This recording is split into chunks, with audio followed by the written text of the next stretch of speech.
Imagine this. You walk into a clinic, expecting to get a simple prescription for blood pressure medication. But then the doctor looks at you and says, "You have diabetes." Not only that, but your A1C is at 10.4, almost double the safe threshold. Your fasting blood sugar is 306 milligrams per deciliter. And after meals, it spikes to 433 milligrams per deciliter, an alarming number that, if left uncontrolled, could lead to nerve damage, blindness, or kidney failure. This was exactly the situation Rick Lawson, a 53-year-old man from Georgia, found himself in. But instead of panicking, Rick decided to fight back.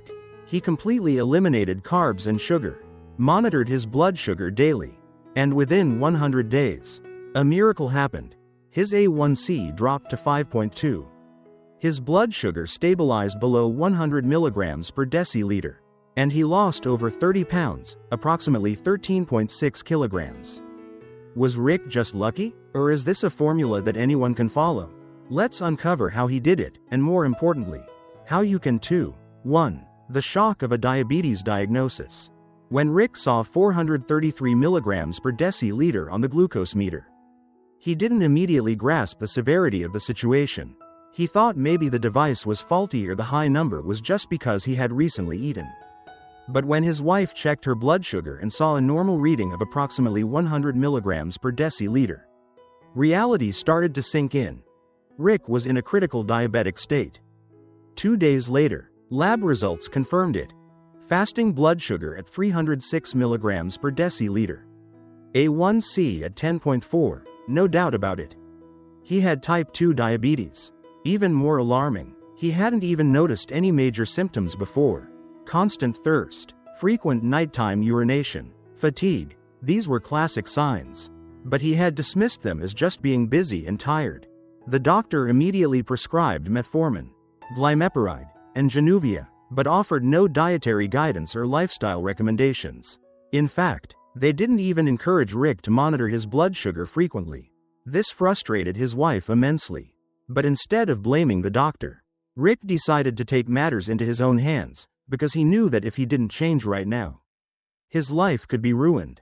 2. The immediate lifestyle change. The moment Rick saw 433 milligrams per deciliter, he didn't hesitate. He understood that every day sticking to his old eating habits was pushing his body closer to severe complications.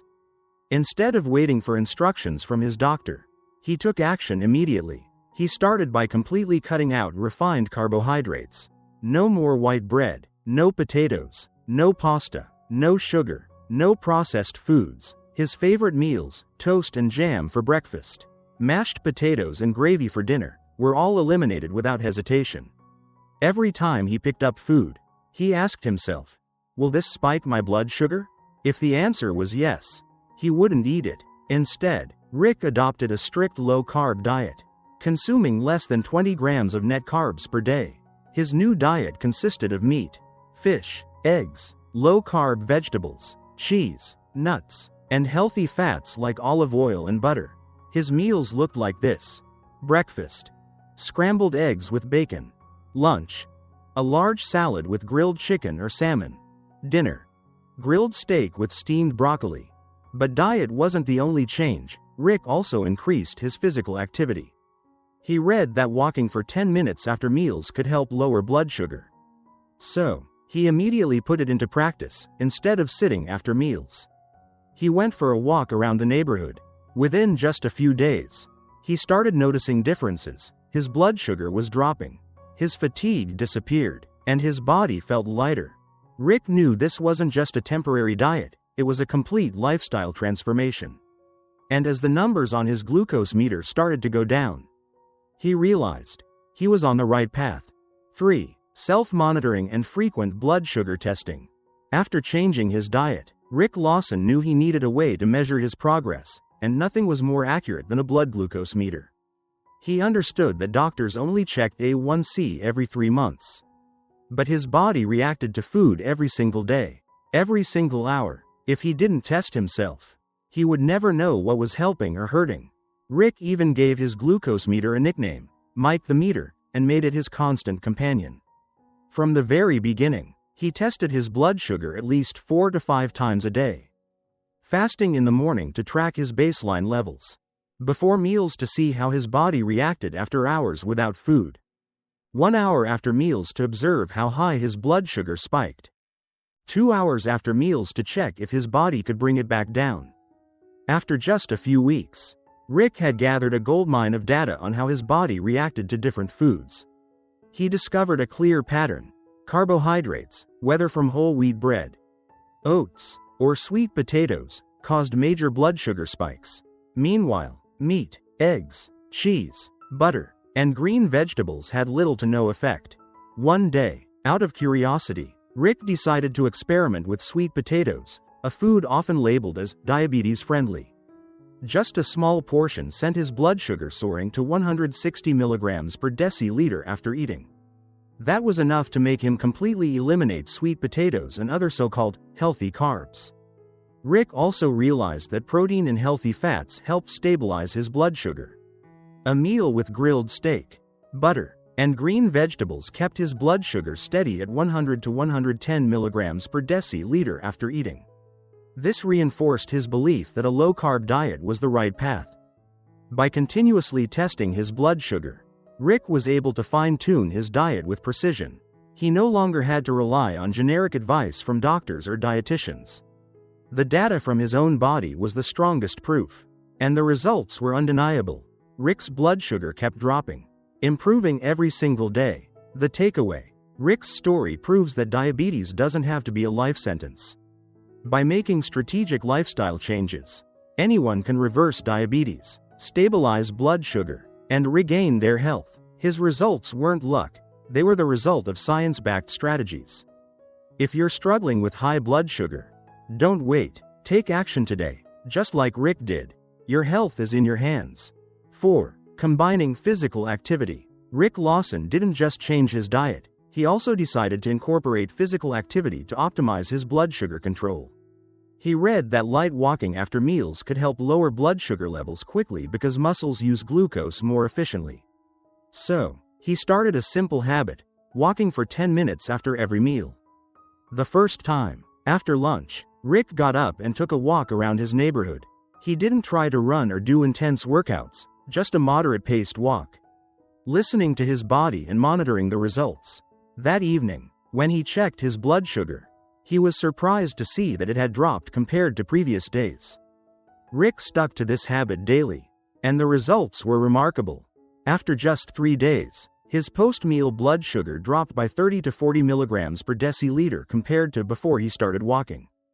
After 1 week, his fasting blood sugar dropped from 306 milligrams per deciliter to around 250 milligrams per deciliter.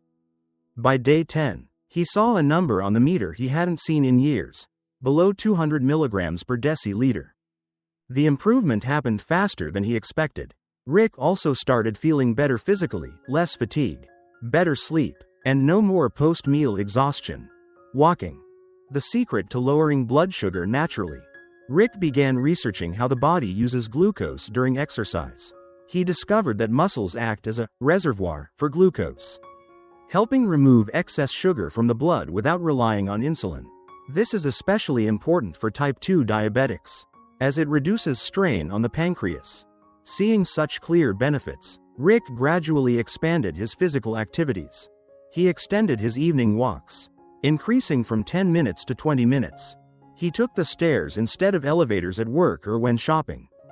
He added simple strength exercises like push-ups and squats to engage more muscles. He didn't need intense gym workouts. Just a simple walking habit after meals led to a major transformation. This helped him stay motivated and manage his diabetes naturally, without depending on medication. After 1 month, his fasting blood sugar dropped below 150 milligrams per deciliter, and he felt stronger than ever. 5. Rejecting strong diabetes medications. When Rick was first diagnosed with A1C at 10.4 and fasting blood sugar at 306 milligrams per deciliter, his doctor immediately prescribed metformin, glimepiride, and Januvia, a strong medication regimen for type 2 diabetes. But what shocked and disappointed Rick was that the doctor didn't mention anything about diet or lifestyle changes, just handed him prescriptions and expected him to follow them. Rick's wife was furious. She felt that instead of helping her husband make real changes, the doctor was just covering up the problem with drugs without addressing the root cause. But rather than arguing, Rick decided to educate himself on each medication he had been prescribed. And after doing some research, he realized not all of them were right for him. Concerns about diabetes medication side effects. Metformin, the most commonly prescribed diabetes drug, which reduces glucose production in the liver and improves insulin sensitivity. Rick decided to take metformin, as its side effects were mostly mild, like occasional stomach discomfort or diarrhea in the first few weeks. Glimepiride, sulfonylurea class. This medication forces the pancreas to produce more insulin. Rick learned that over time, it could burn out the pancreas, leading to insulin dependence. Additionally, glimepiride could cause dangerous blood sugar crashes, leading to dizziness, confusion, or even loss of consciousness. Januvia, sitagliptin, a newer drug that lowers blood sugar by enhancing incretin hormone activity. However, Januvia has been linked to acute pancreatitis, a serious side effect that Rick didn't want to risk.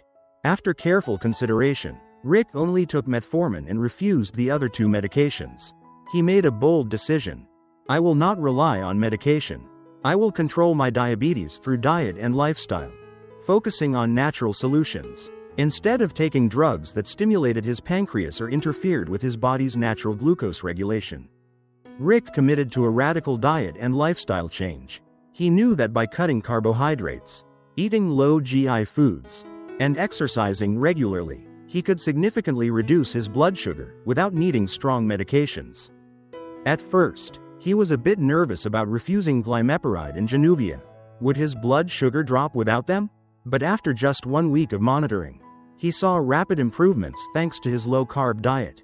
After 10 days, his fasting blood sugar dropped below 200 milligrams per deciliter. After 1 month, it continued dropping to around 150 milligrams per deciliter. After 3 months, when he went for a follow-up test, his A1C had dropped from 10.4 to 5.2, a completely normal level. And most importantly, Rick achieved this without taking strong medications. A smart decision. When Rick returned to the clinic for a checkup, his doctor was stunned by the transformation. He asked, "What did you do?" When Rick explained his lifestyle changes, the doctor simply said, "You make this look too easy." Rick smiled. He knew this wasn't luck, it was the result of a smart decision. Refusing to rely on medication and taking control of his diabetes naturally. 6. A diet change that led to unexpected results. Rick Lawson didn't just cut carbs. He created a scientific and sustainable diet plan that allowed his body to control blood sugar naturally without strong medication. The key to his success was choosing low GI foods combined with intermittent fasting to optimize glucose metabolism. Breakfast. Starting the day with protein and healthy fats. Instead of eating toast, cereal, or fruit juice, Rick switched to a high-protein, high-fat breakfast. Scrambled eggs with butter and bacon kept him full and stable. Boiled eggs with butter and sea salt, simple, convenient, and nutritious. Sugar-free deli meats or sausage provided protein without carbs. Some days, he skipped breakfast entirely and followed a 16-8 intermittent fasting routine, allowing his body to burn excess glucose and fat, improving insulin sensitivity. Lunch. High fiber and healthy fats. Rick's lunch was always nutrient-dense but free of refined carbs. Large salad with grilled chicken or salmon, topped with avocado and cheese. Bun-less burger wrapped in lettuce instead of bread. Grilled steak with sautéed broccoli in butter, delicious and blood sugar friendly. Dinner. Keeping blood sugar stable overnight. Since dinner was the last meal before fasting, Rick chose high-protein, low-carb meals to prevent nighttime blood sugar spikes. Grilled salmon with asparagus, rich in omega-3s, reducing inflammation. Garlic butter chicken with steamed broccoli, protein-packed and stable. Seared beef with a fresh green salad, kept him full without needing carbs. No snacking or only nuts when necessary. Rick used to snack all day long, especially on chips. cookies, and chocolate. But after switching to low carb, he realized he felt less hungry and had fewer cravings. If he ever needed a snack, he chose almonds, walnuts, or cheese, rich in healthy fats and protein, without causing sugar spikes. Results beyond expectations. By following this diet, Rick lost over 30 pounds, approximately 13.6 kilograms, in 3 months. Maintained fasting blood sugar below 100 milligrams per deciliter. Dropped his A1C from 10.4 to 5.2, completely normal levels. No longer felt tired, experienced energy crashes, or relied on medication. This was no longer a temporary diet, it became a new way of life that restored his health and freedom. Rick's story proves that type 2 diabetes is not a life sentence. Are you ready to take control and rewrite your health story?